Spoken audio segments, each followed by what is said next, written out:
Alors, on est dans Retour vers le futur. Là, je viens de sortir la DeLorean. Je mets quoi comme année ? 1938 ? 1914 ?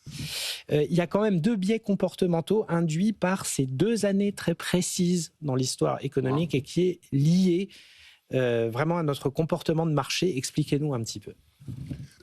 Alors oui, en fait, là, on a eu, notamment ce week-end, mais enfin, ça fait 2-3 semaines que on a des gens qui posent la question, quelle est la référence historique pour essayer de se projeter un peu, et notamment pour ses finances, pour décider. Alors, la première chose qu'on peut dire en finance comportementale, d'ailleurs en comportement en général, c'est attention aux heuristiques, c'est-à-dire aux simplifications de raisonnement. Pourquoi est-ce qu'on parle de 38, par exemple ? C'est pas faux d'y penser.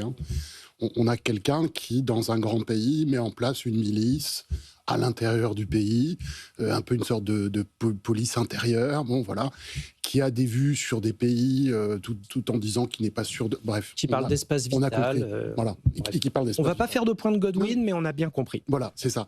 Et on a aussi en même temps quelque chose qui a été très bien décrit, et là aussi qui est très juste, c'est des empires qui sont en train de se solidifier. Donc, c'est-à-dire la perception du conflit, notamment entre les USA et la Chine, cette perception maintenant est devenue extrêmement concrète. Le Venezuela est un exemple pour tous les gens qui font de la géopolitique. Donc, c'est 1914. Eh oui, si on est là, okay. L'affrontement des empires, c'est 1914. Donc, c'est très compliqué d'essayer de se faire une idée d'où on en est.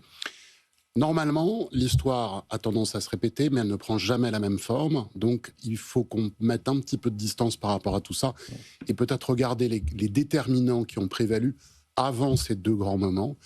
Avant les années 40, on va dire, ce qui a été déterminant, c'est la grande déflation issue de la crise financière de 1929, déflation qui n'a été combattue que très tardivement par des outils adaptés. Il faut se souvenir que pendant les premières années qui ont suivi le début de la déflation, les politiques tant budgétaires que monétaires étaient finalement restrictives. On a vu en 2008 et en 2009 la réaction inverse par des gens justement qui avaient analysé en détail 1929. Donc, on n'est pas dans ce schéma déflationniste. D'accord. Est-ce qu'on est dans le schéma de 1900 à 1914 ?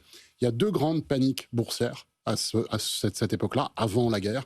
Mais les paniques boursières, on n'en a pas véritablement eu. On a eu le Covid, mais on ne peut pas vraiment parler de panique boursière.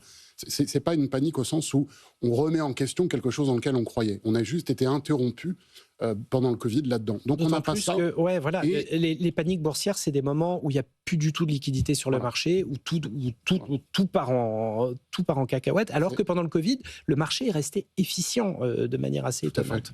Tout à fait. Les gens ont pu analyser, se faire leur avis et se dire, bon, avec l'ensemble des mesures monétaires et budgétaires, on va peut-être arriver à faire quelque chose et surmonter cette pandémie.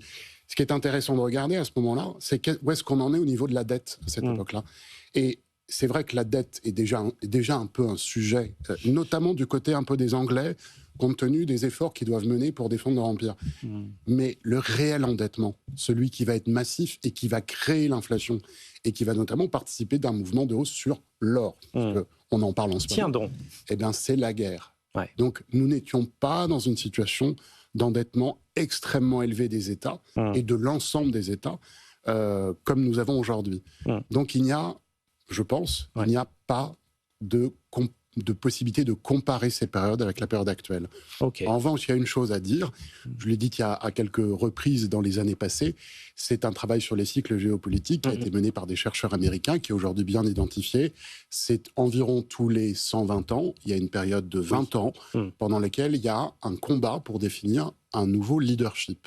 Ce combat a été gagné à la fin de la guerre de 14-18, en fait par les USA, de fait, qui sont devenus le leader économique et culturel véritablement du monde développé. Avant, c'était les Anglais, à 2 reprises. Avant, c'était les Hollandais. Encore avant, c'était les Portugais. Donc la recherche, elle repose quand même sur une histoire qui est assez longue. Eh bien, nous avons engagé, il y a une dizaine d'années, c'est à peu près la première élection de Trump, le Brexit, c'est ça les moments qui nous permettent de comprendre le début du changement. Nous avons engagé cette période. Et cette période, on en est peut-être qu'à la moitié, ça on ne sait pas, je ne suis pas, je n'ai pas de boule de cristal, mais nous sommes tout à fait dedans. Donc c'est la situation dans laquelle on est, et c'est la seule chose qu'on puisse référer par rapport à l'histoire, à mon avis, aujourd'hui. Ok, donc on oublie 38 et on oublie 14, c'était pas la même configuration, mais peut-être jurisprudence pour la période qu'on connaît en ce moment. Alors en tout cas, c'est très bien que vous soyez là parce que on parle de biais comportementaux. Moi, j'en ai un, c'est quand je regarde les tweets et les courbes, et surtout les courbes très impressionnantes de l'or et de l'argent sur ces derniers jours. Et en plus, bon, on le voit, si on maximise le zoom, on a l'impression d'une montée parabolique, unique dans l'histoire de ce que je peux connaître. On n'a jamais connu de tels mouvements et avec une telle amplitude et avec une telle dynamique sur l'or et sur l'argent. Est-ce que c'est pas aussi en train d'induire un biais chez les investisseurs, chez les épargnants, et j'allais dire chez ma grand-mère qui a peut-être envie d'un seul coup de vendre ses Napoléons alors qu'ils étaient planqués sous le matelas depuis des années et qu'ils étaient destinés à y rester. Est-ce que là, vous ne pensez pas qu'un nouveau biais comportemental est en train de s'installer autour des métaux précieux? Alors, si on parle de biais de comportement, d'abord, j'aime bien quand vous dites j'ai ce biais, parce qu'il faut rappeler à tout le monde qu'on a tous des biais. Oui, bien sûr. C'est que quand on parle des biais, c'est pas pour décrire les autres. Nous sommes tous soumis à des biais. Si on peut parler de biais ici, c'est certainement pas un des biais qu'on a discuté souvent, le fear of missing out, puisqu'en fait, c'est déjà parti. Donc, on est vraiment dans l'effet de foule, l'effet de masse. D'accord. L'idée, c'est puisque tout le monde va au même endroit et que je ne comprends pas nécessairement pourquoi, peut-être que la bonne décision pour moi, rationnelle, c'est de suivre ce mouvement. C'est d'y aller. Ouais. C'est le fameux, la salle de cinéma qui s'éteint, quelqu'un crie au feu, on ne sait pas où aller, mais si on entend tout le monde partir dans une direction, on se dit, bon, c'est la moins mauvaise des solutions pour moi, puisque je ne sais pas. Donc ce qui est en train de se passer, c'est ça. Et la raison qui est derrière, alors ça c'est un vrai classique de la finance, c'est ce qu'on appelle la cornerisation en utilisant un terme anglais, c'est-à-dire qu'on part que tous les investisseurs dans un même et unique raisonnement, qui est de dire l'ensemble des dettes de tous les pays occidentaux a atteint des niveaux très élevés, mais comme ils sont tous très élevés en même temps, il n'y a pas de... on ne déverse pas de monnaie d'un espace à l'autre. La France, par exemple, s'endette beaucoup, mais les États-Unis aussi. Donc, il n'y a pas d'impact sur le change, en tout cas de l'Europe. Et tous les pays s'endettent, les niveaux de dette sont très élevés. Ce qu'on sait, c'est que ce système, à un moment, il va atteindre une limite, mais une limite monétaire. Une limite, c'est-à-dire une limite de quantité d'argent. La seule chose qui puisse éviter ça, c'est l'impression à nouveau de monnaie virtuelle, on va dire. Ce qu'on appelle ça des stablecoins, ce qu'on appelle ça de l'émission par les banques centrales. Mais ça veut dire que la valeur de la monnaie va se déprécier. Et donc, la première réaction logique d'investisseurs, c'est d'acheter des actifs comme des actions. Ouais. Puis une fois qu'ils ont vu que c'est à un certain prix, quel est le truc le plus solide ? C'est quelque chose qui sort de terre à raison d'une progression de 0,3% par an et qui a toujours une valeur marchande et qui a toujours eu une notion de valeur de sécurité. Qui est baquée par le tableau de Mendeleïev. Voilà, donc là, les investisseurs sont ramenés dans un coin, ils n'ont plus d'autre solution par rapport au problème qui leur est posé que de détenir au moins un peu d'or. Et contrairement au Bitcoin, il y a beaucoup de différences avec le Bitcoin, mais il y en a une qui est importante, c'est qu'il y a un groupe d'acheteurs sur l'or qu'on ne trouve pas dans le Bitcoin et qui est très puissant, ce sont les banques centrales. Oui, effectivement. Donc ça change vraiment tout.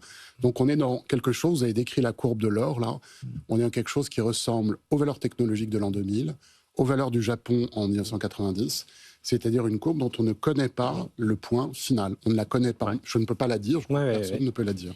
Effectivement.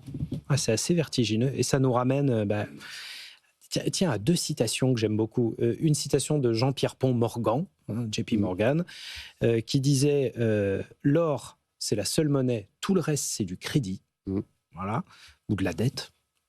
Et une citation dont j'ai oublié l'auteur, si vous pouvez me la donner sur Twitter ou sur LinkedIn, ça m'intéresse. « L'or n'est la dette de personne. » Exactement. Non, voilà. À retenir, effectivement. Merci infiniment, Julien Nebenzal, pour ces éclaircissements. Et c'est vrai que l'or continue à battre record sur record. On a passé la barre des $5 000. 109 sur l'once d'argent qui suit exactement la même courbe parabolique depuis quelques semaines. Merci.